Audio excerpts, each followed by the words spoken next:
tidak boleh bermakmum kepada orang yang nggak fasih, nggak benar baca Qurannya.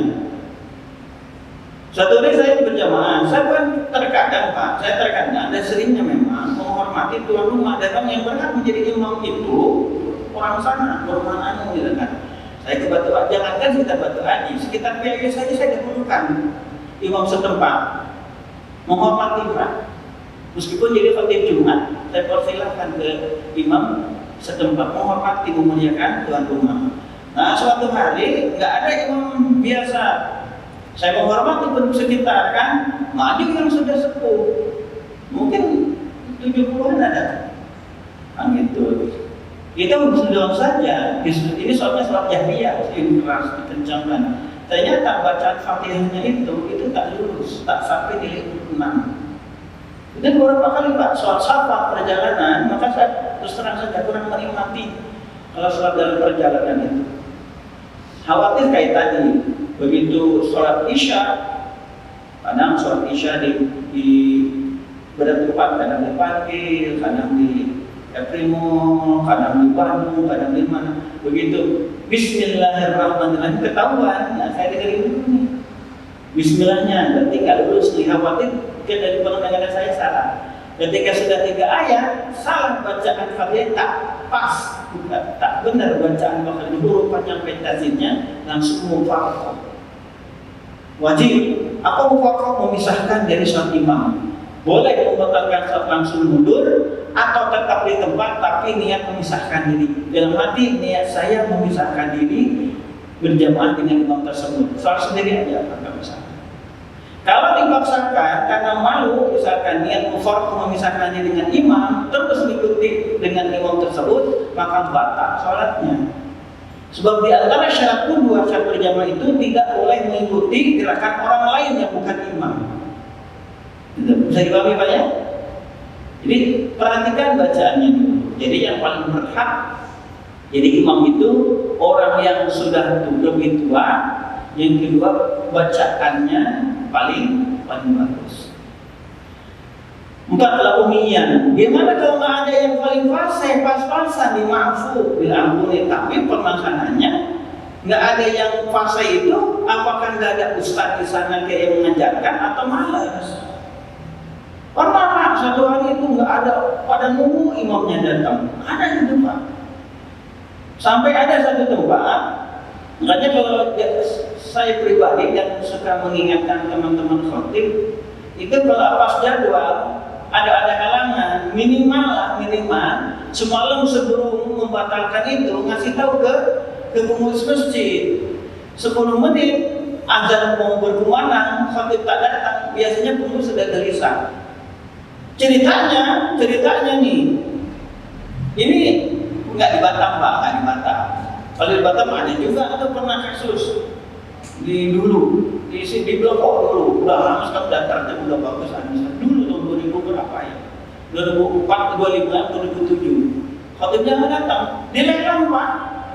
Mending yang ada, ini sih kan di PT banyak alumni pesantren.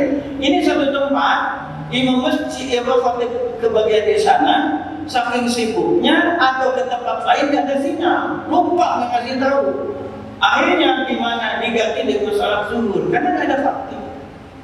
Jadi Bapak jangan anggap enteng Pak jadi khotib Jumat di sini Pak, belum tentu bisa yang pesantren juga Pak. Konsekuensinya berat tidak khotib gitu. Bapak nyambut dengan digabungan imam. Gak semua yang pesantren, yang kuliah bisa jadi khotib, tak semuanya. Makanya bijaksananya pengurus masjid menyiapkan buku panduan khutbah singkat. Iya, kalau memang nggak gemeteran. Kalau gemeteran macam mana? Tak bisa.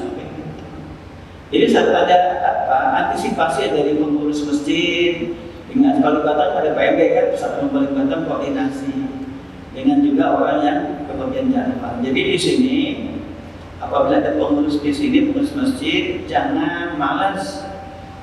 Kebanyakan kan malas, itu nggak konfirmasi ke khotib, khawatir lupa, nggak kasih tahu karena dalam keluar kota, karena sakit, kan gitu, karena nggak ada sinyal dan sebagainya. Yang kelima, Allah yataqaddama ala imami fil mauqif. Yang kelima, tidak boleh makmum mendahului tempat berdiri dengan imam. Nah, Jadi batasnya Pak, mata kaki Pak, mata kaki ini tak boleh melebihi mata kaki si imam, itu harus di belakang. Yang keenam, alla ya'lamu intaqalati imami. Kalau posisi imam di depan mata kaki imam, maka tak sah sholat berjamaahnya.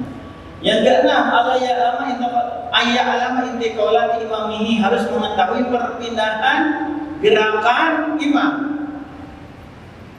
Dengan melihat langsung seperti masjid sini kan, satu ruangan, atau dengan suara imam di belakang sana Pak, kan nggak kelihatan. Suara imam kata nengok makmum di sana. Kan orang kali sholat di lapangan, tengok makmum, tapi imam nggak kelihatan dari Masjidil Haram Pak. Kita sholat di Masjidil Haram sampai di pelataran hotel. Apakah Masjidil Haram banyak hotel Pak? Hotel itu di sana ada bergelar koran. Itu 1 jam sebelum sholat Jumat itu biasanya nggak bisa masuk sekarang. Untuk sholat Jumat itu udah penuh, udah penuh, sholat berjamaah udah penuh.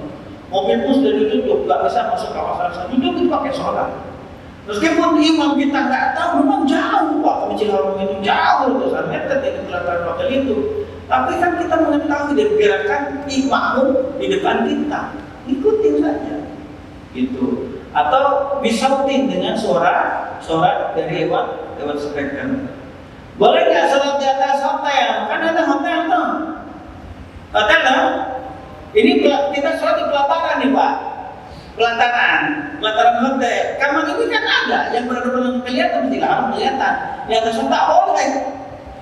Sebab ada syarat yang ketujuh, ayat jatahnya di masjidin, harus berkumpul dalam satu masjid atau satu tempat. Kalau masih kategori masjid, meskipun di lantai 7 sampai 7 lantai misalkan, tapi rata-rata 2 lantai kayak gini, itu masih boleh.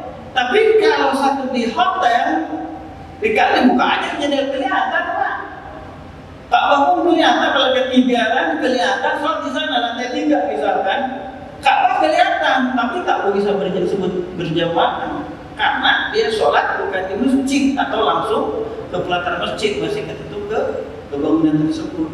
Jadi kalau masih lewat masjid sini pinggir begitu Pak ya, soalnya itu masjid.